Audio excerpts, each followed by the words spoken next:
റബീഉൽ 12 വർഷത്തിൽ ഒരു ദിവസം ഫുള്ള് ജാതിയുമായിട്ട് റോഡ് മുഴുവൻ ബ്ലോക്ക് ചെയ്ത് ബഹളവും പടക്കം പൊട്ടിക്കലും അതും ഇതുമായിട്ട് ശബ്ദമലിനീകരണവും എന്താ പറയാ ആളുകളെ ബുദ്ധിമുട്ടിച്ചിട്ട് നബിയോടുള്ള സ്നേഹം കാണിക്കുക. ചിലപ്പോൾ ഇതിപ്പോ ആളുകളെ ബുദ്ധിമുട്ടിക്കുന്ന അപ്പുറത്തേക്ക് ഇതിനകത്ത് ഒരുപാട് ചെലവുകളും കാര്യങ്ങളൊക്കെ ഉണ്ട്. അപ്പൊ ഈ ചെലവുകളും കാര്യങ്ങളുമൊക്കെ ഇത്ര അധികം ഒരു ആവശ്യമില്ലാത്ത കാര്യത്തിന് വേണ്ടി സ്നേഹം പ്രകടിപ്പിക്കാൻ പ്രഹസനത്തിന് വേണ്ടിയിട്ട് കാണിക്കുമ്പോൾ അത് ആവശ്യമായിട്ട് പൈസ ആവശ്യമായിട്ട് വരുന്ന ആളുകൾ സമുദായത്തിൽ ഉണ്ടാവും. അപ്പൊ അങ്ങനെയുള്ള ആളുകൾക്ക് എന്താ പറയാ വല്ലോ ചികിത്സാ സഹായമായിട്ടോ അതല്ലെങ്കിൽ വല്ലോ കല്യാണം നടത്തേണ്ട ആളുകൾക്ക് അങ്ങനെ അല്ലെങ്കിൽ ആർക്കെങ്കിലും വിദ്യാഭ്യാസത്തിൽ എന്തെങ്കിലും പൈസ ഷോർട്ട് ഉണ്ടെന്നുണ്ടെങ്കിൽ അങ്ങനെ കൊടുത്ത് മറ്റേതൊരു സംഘടനകളെക്കാൾ മറ്റേതൊരു മതത്തെക്കാൾ മറ്റേതൊരു വിശ്വാസത്തെ നാം പരിശോധിക്കുമ്പോൾ ജീവകാരുണ്യ പ്രവർത്തനങ്ങളും സമൂഹത്തിലെ പാവപ്പെട്ടവർക്ക് ആശ്വാസം നൽകുന്നതിലും അവരുടെ കണ്ണീരൊപ്പുന്നതിനും വളരെയേറെ ശ്രദ്ധിക്കുന്ന വളരെയേറെ അതിനുവേണ്ടി അധ്വാനിക്കുന്ന വിഭാഗമാണ് നമ്മുടെ ഇസ്ലാം മതവിശ്വാസികളായ ചെറുപ്പക്കാരും അവരുടെ സംഘടനകളും എന്ന് ഈ അവസരത്തിൽ പറയാൻ ഞാൻ ആഗ്രഹിക്കുകയാണ്. ആഘോഷങ്ങളിൽ നമ്മൾ ആഘോഷങ്ങൾ നടത്തുമ്പോഴും ആഘോഷങ്ങളിലൂടെ നമ്മൾ നമ്മുടെ അധ്വാനത്തിന്റെ വരുമാനത്തിന്റെ സമ്പത്ത് അവിടെ നമുക്ക് വേണ്ടി ചെലവഴിക്കുമ്പോൾ നമ്മുടെ അധ്വാനത്തിലൂടെ വരുന്ന വരുമാനം നമ്മുടെ സമ്പത്ത് നമ്മുടെ സഹജീവികൾക്ക് കൂടെ പങ്കുവയ്ക്കുന്ന സക്കാത്ത് എന്ന് പറയുന്ന ആ പരമപ്രധാനമായ ദൗത്യവും നിറവേറ്റുന്നത് ഇസ്ലാം മതത്തിലൂടെയാണ് എന്ന് പറയുവാൻ ഞാൻ ഈ വിനിയോഗിക്കുക. നിരാശ്രയരായ നിരാലംബരായ പാവപ്പെട്ടവർക്ക്, വിദ്യാഭ്യാസം ചെയ്യാൻ നിവൃത്തിയില്ലാത്തവർക്ക്, മക്കളെ കെട്ടിച്ചയക്കാൻ ബുദ്ധിമുട്ടുന്നവർക്ക്, ചികിത്സയ്ക്ക് മാരകമായ രോഗങ്ങൾ പിടിപെട്ട് വലിയ സാമ്പത്തിക ബാധ്യതയിൽ ചികിത്സാ ചെലവ് നിർവഹിക്കാൻ കഴിയാത്ത പാവപ്പെട്ടവർ, അവരെയൊക്കെ കണ്ടെത്തി അവർക്ക് ആ സഹായം എത്തിച്ചു കൊടുക്കുന്ന ഏറെ മാതൃകാപരമാണ് എന്ന് ഈ നാടിന്റെ ജനപ്രതിനിധി നിലയിൽ അഭിമാനത്തോടു കൂടി പറയുവാൻ ഞാൻ ഈ ദിവസം വിനിയോഗിക്കുക. അതോടൊപ്പം തന്നെ സമൂഹ വിവാഹം ഈ നാട്ടിൽ അൽ ബുസ്താൻ സാധു സഹായ സമിതി തുടർച്ചയായി നടത്തിക്കൊണ്ടിരിക്കുന്ന സമൂഹ വിവാഹം, അതിന്റെ സന്ദേശം, സമൂഹ വിവാഹത്തിലൂടെ നിങ്ങൾ നൽകുന്ന ആ മനുഷ്യത്വം, അതിലൂടെ നിങ്ങൾ സമൂഹത്തിന് നൽകുന്ന സന്ദേശം, അതും ഈ നാടിന് മറക്കാൻ കഴിയാത്തതാണ് എന്ന് പറയുവാൻ ഈ അവസരം വിനിയോഗിക്കും. ഞാൻ ഒരിക്കൽ കൂടി നിങ്ങളെ അഭിനന്ദിക്കുക. നമുക്ക് മുന്നോട്ട് പോകണം. നമുക്ക് ചുറ്റുപാടും ജീവിക്കുന്ന, പ്രയാസപ്പെടുന്ന, കഷ്ടപ്പെടുന്ന, ബുദ്ധിമുട്ട് അനുഭവിക്കുന്നവരുടെ കണ്ണീരൊപ്പാനും അവർക്ക് ആശ്വാസത്തിന്റെ കിരണങ്ങൾ എത്തിക്കുവാനും നമുക്ക് കഴിയണം. നമുക്ക് നമ്മുടെ കാര്യം മാത്രം ചിന്തിക്കുന്ന, നമ്മുടെ കാര്യത്തിൽ മാത്രം സ്വാർത്ഥതയോടുകൂടി നമ്മൾ മുന്നോട്ട് പോകാൻ പാടില്ല. മനുഷ്യന്റെ സ്വാർത്ഥതയാണ് പലപ്പോഴും പല പ്രശ്നങ്ങൾക്ക് കാരണം. സ്വാർത്ഥത വെടിഞ്ഞുകൊണ്ട് നമുക്ക് ലഭിക്കുന്ന എല്ലാ സമ്പത്തും അത് ഇല്ലാത്തവർ കൂടി പങ്കുവയ്ക്കാൻ കഴിയുമെങ്കിൽ മാത്രമേ നമ്മുടെ ജീവിതം അർത്ഥപൂർണമാവുകയുള്ളൂ, നമ്മുടെ വിശ്വാസം അർത്ഥപൂർണമാവുകയുള്ളൂ, നമ്മുടെ മാനവികത അത് ഇവിടെ പൂർണ്ണതയിലെത്തുകയുള്ളൂ എന്ന് പറയാൻ ഞാൻ ആഗ്രഹം.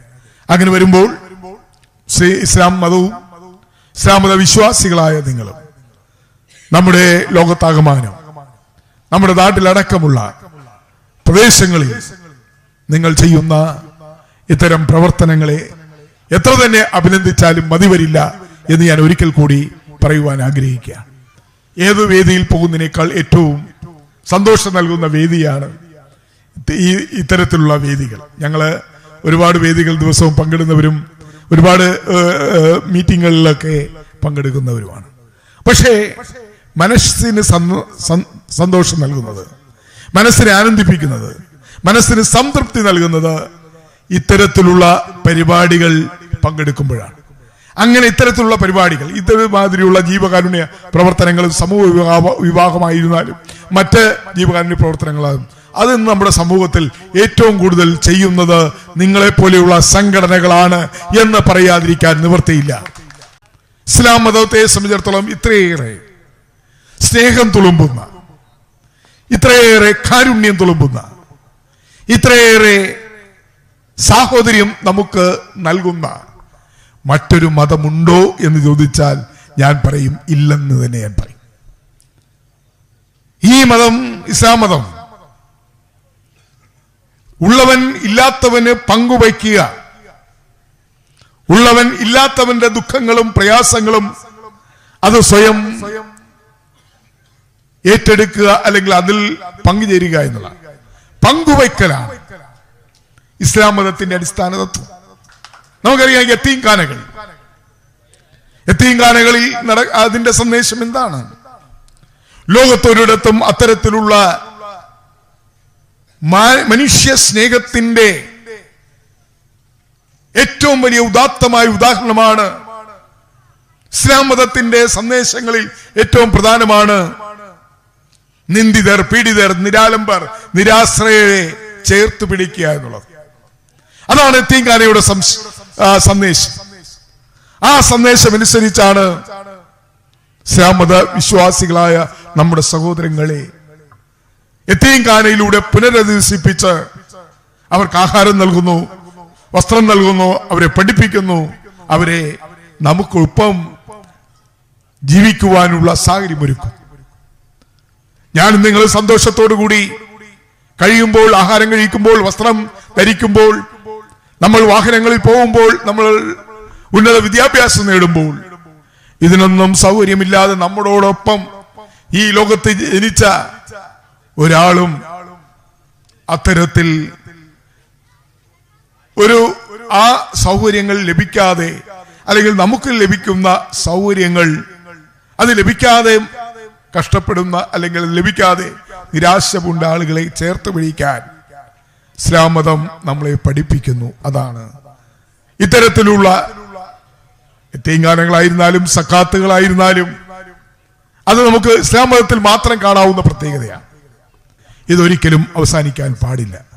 ഇത് കൂടുതൽ കൂടുതൽ ആളുകളിലേക്ക് എത്തിക്കാൻ, ഇത് കൂടുതൽ കൂടുതൽ ആളുകളിലേക്ക് നിങ്ങളുടെ കരുണയുടെ, കാരുണ്യത്തിന്റെ സഹായം എത്തിക്കുവാൻ നിങ്ങൾക്ക് കഴിയണം. തീർച്ചയായും അങ്ങനെ കഴിഞ്ഞാൽ, അങ്ങനെ നിങ്ങൾക്ക് അതിന് കഴിയുമെങ്കിൽ അള്ളാഹുവിന്റെ എല്ലാവിധമായ അനുഗ്രഹവും നിങ്ങൾക്കുണ്ടാകും എന്നുള്ള കാര്യത്തിൽ യാതൊരു സംശയമില്ല. തീർച്ചയായും നാഥന്റെ ആഗ്രഹം. അതുപോലെ തന്നെ അന്ത്യപ്രവാചകൻ എന്താണോ നമ്മുടെ സമൂഹത്തിന് നൽകിയ ആ വലിയ സന്ദേശം, ആ സന്ദേശം നമ്മുടെ ജീവിതത്തിൽ പ്രസംഗിക്കുകയിൽ മാത്രമല്ല, ആ പ്രസംഗത്തോടൊപ്പം തന്നെ അത് നമ്മുടെ ജീവിതത്തിൽ പകർത്തുന്ന ആ ഒരു പ്രവൃത്തി, അത് ഏറ്റവും പുണ്യം നിറഞ്ഞ പ്രവൃത്തിയാണ്. തീർച്ചയായും നമ്മുടെ നാട് മത സൗഹാർദ്ദത്തിന്റെയും മതമൈത്രിയുടെ നാടാണ്.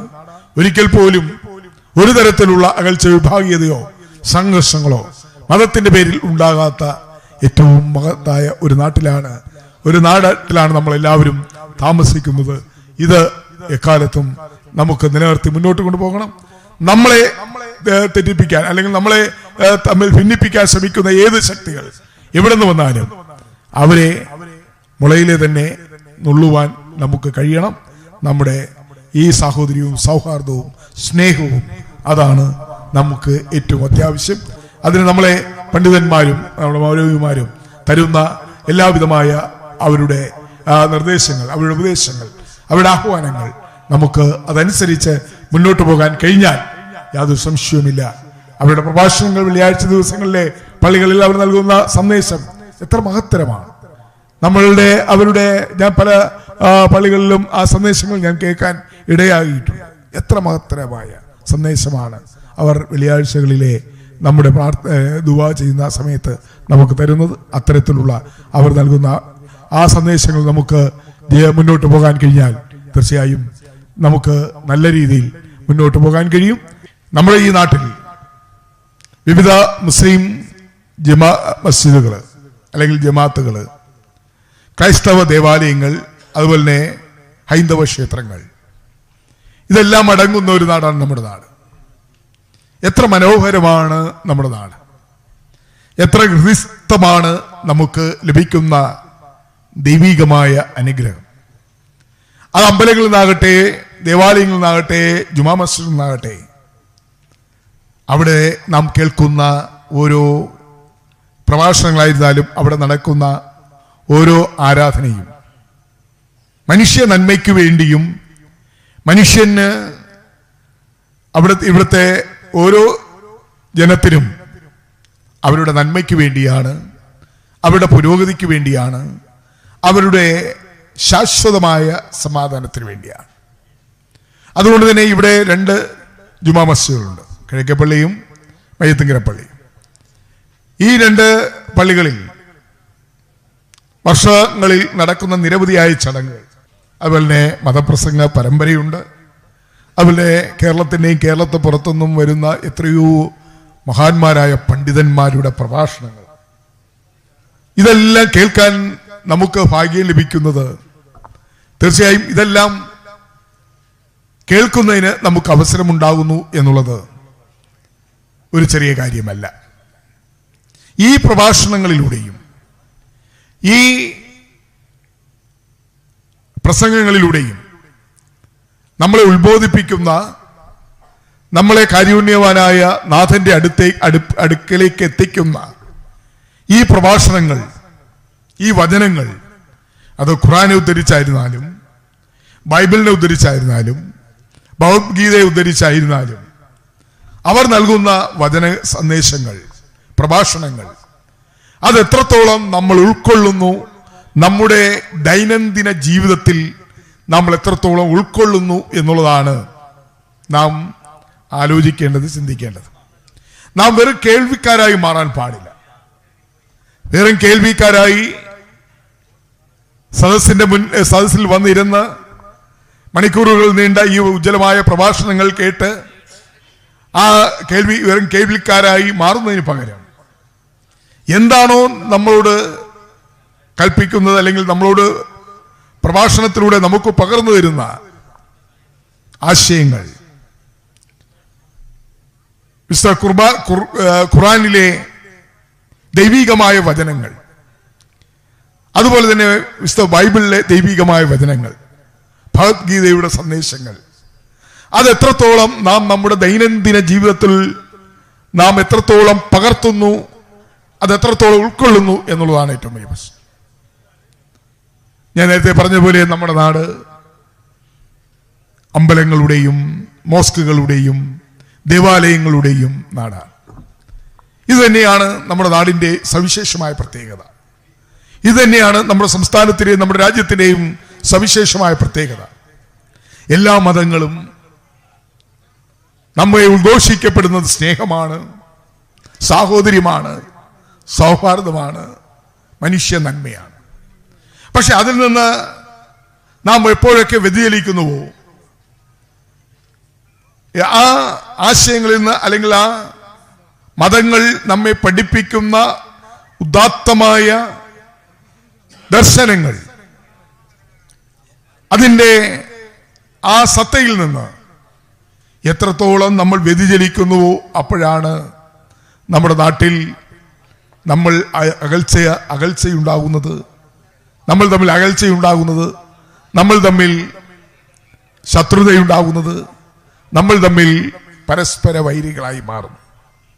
ഒരു മതവും സംഘർഷമുണ്ടാകുവാനോ സംഘട്ടനം നടത്തുവാനോ അല്ലെങ്കിൽ തമ്മിൽ ഏറ്റുമുട്ടുവാനോ ഒരു മതവും നമ്മളോട് ആഹ്വാനം ചെയ്യുന്നില്ല എന്നുള്ളതാണ്. എല്ലാ മതവും നമ്മുടെ നന്മയ്ക്ക് വേണ്ടിയാണ്, മനുഷ്യരാശിയുടെ നന്മയ്ക്ക് വേണ്ടിയും മാനവികത ഉയർത്തിപ്പിടിക്കുന്നതിന് വേണ്ടി ആണ് നിലകൊള്ളുന്നത്. അതാണ് അതിന്റെ അടിസ്ഥാന തത്വം.